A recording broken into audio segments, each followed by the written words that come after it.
سر میرا سوال یہ ہے کہ کیا حضور وسلم کے روضہ مبارک کا دروازہ کسی وی آئی پی کے لیے، کسی بادشاہ کے لیے کھولا جاتا ہے؟ جی نہیں، یہ بھی ایک ایسا مسئلہ ہے جو لوگوں میں بہت پھیل گیا ہے اور غلط مشہور ہو گیا ہے لوگوں کے اندر۔ لوگ یہ سمجھتے ہیں کہ فلاں بادشاہ وغیرہ آتے ہیں اور وہ نبی صلی اللہ علیہ وسلم کی قبر کی زیارت کے لیے جاتے ہیں۔ آپ کو عمومی طور پہ میں خلاصہ بتاؤں کہ یہاں کے بادشاہ بھی نبی صلی اللہ علیہ وسلم کی قبر کی زیارت نہیں کر سکتے ہیں، قبر کی یعنی کہ قبر تک نہیں جا سکتے ہیں۔ صحیح، ہم بھی جو جاتے ہیں، آپ نے دیکھا ہوگا ہم کہاں تک جا سکتے ہیں؟ جو جالی لگی ہوئی ہے، جالی یہ کس نے لگائی ہے؟ جالی یہ سعودی حکومت نے لگائی ہے، یعنی کہ پرانے زمانے میں جالی نہیں لگی ہوتی تھی۔ اس کے پیچھے، جالی کے پیچھے کیا ہے؟ بہت سے لوگ یہ سمجھتے ہیں، وہ جھانک کر کے دیکھ رہا ہوتا ہے کہ ہمیں قبر نظر آ جائے کسی طریقے سے۔ قبر ناممکن ہے کہ نظر آ جائے، کیونکہ جالی کے پیچھے 3 دیواریں ہیں۔ ایک تو آپ جانتے ہیں کہ گھر کی دیوار تھی، آپ صلی اللہ علیہ وسلم کہاں پہ مدفون کیے گئے؟ گھر کے اندر مدفون کیے گئے تھے۔ حدیث آتی ہے نبی صلی اللہ علیہ وسلم کی کہ نبیوں کا انتقال جہاں پر ہو جاتا ہے وہیں پر ہی دفن کر دیا جاتا ہے۔ تو صحابہ کرام میں بہت بڑا اختلاف ہوا تھا جب آپ صلی اللہ علیہ وسلم کا انتقال ہوا کہ کہاں پہ دفن کرنا ہے۔ انصار نے کہا کہ انصار کے علاقے میں، مہاجروں نے کہا کہ ہمارے علاقوں میں، ہر کسی نے اچھی سے اچھی تجویز دینے کی کوشش کری اور چاہا کہ ہمارے علاقوں میں ہو، قریب تھا کہ تلواریں نکل جائیں۔ حضرت ابو بکر رضی اللہ عنہ آئے اور آ کر کے حدیث سنائی کہ میں نے نبی صلی اللہ علیہ وسلم سے سنا ہے کہ نبی کا انتقال جہاں ہو جائے وہیں دفن کر دینا چاہیے۔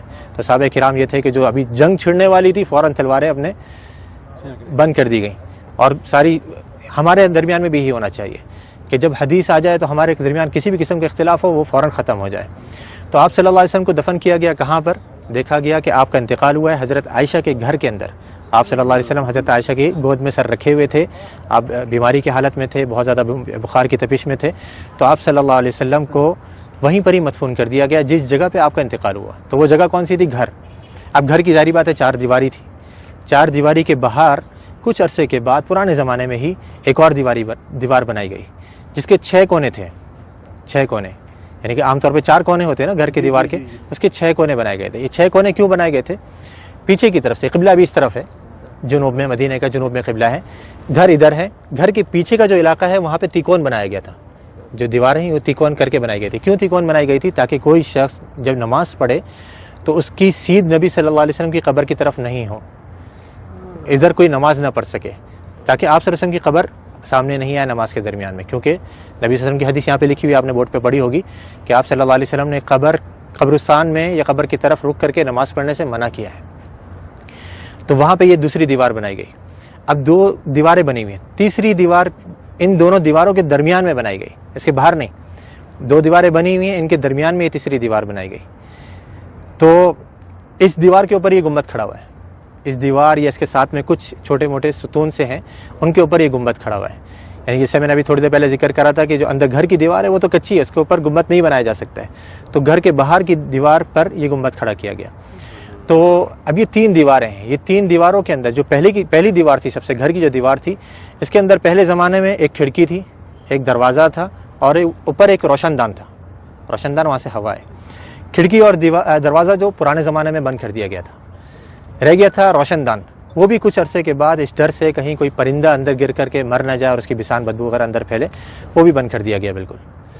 تو اب کوئی اندر جانے کی جگہ باقی رہی؟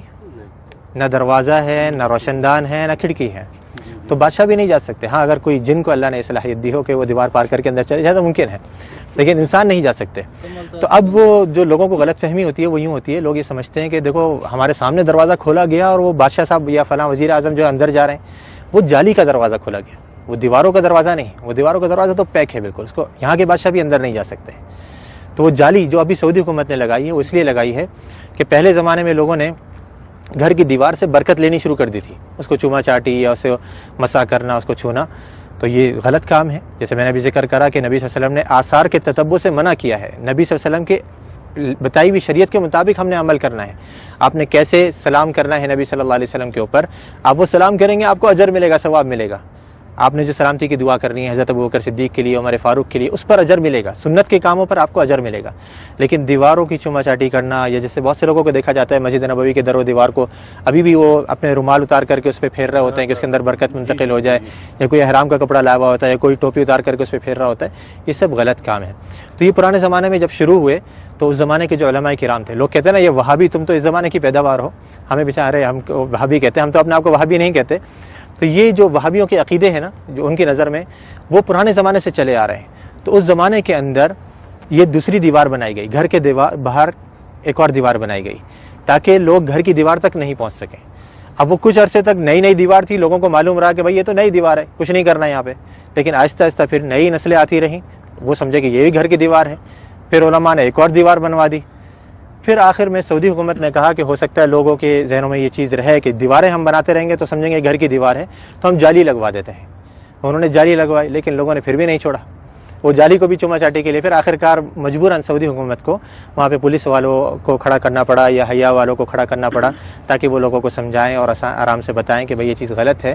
مسا جو ہے وہ آپ نے حجر اسود کا کرنا ہے, اس کو چومنا ہے, اس کو آپ نے مسا کر سکتے ہیں, یا اس سے پہلے والا جو رکن یمانی ہے اس کو آپ چھو سکتے ہیں, ہاتھ لگا سکتے ہیں. یہ گھر کی دیواروں کو یا نبی صلی اللہ علیہ وسلم کے روضے کو ہم نے ہاتھ نہیں لگانا ہے, بلکہ یہاں پر آ کر کے ہم نے آپ کے لیے ادب سے سلام پیش کرنا ہے, سلامتی کی دعا کرنی ہے, تو وہاں پہ کوئی نہیں جا سکتا.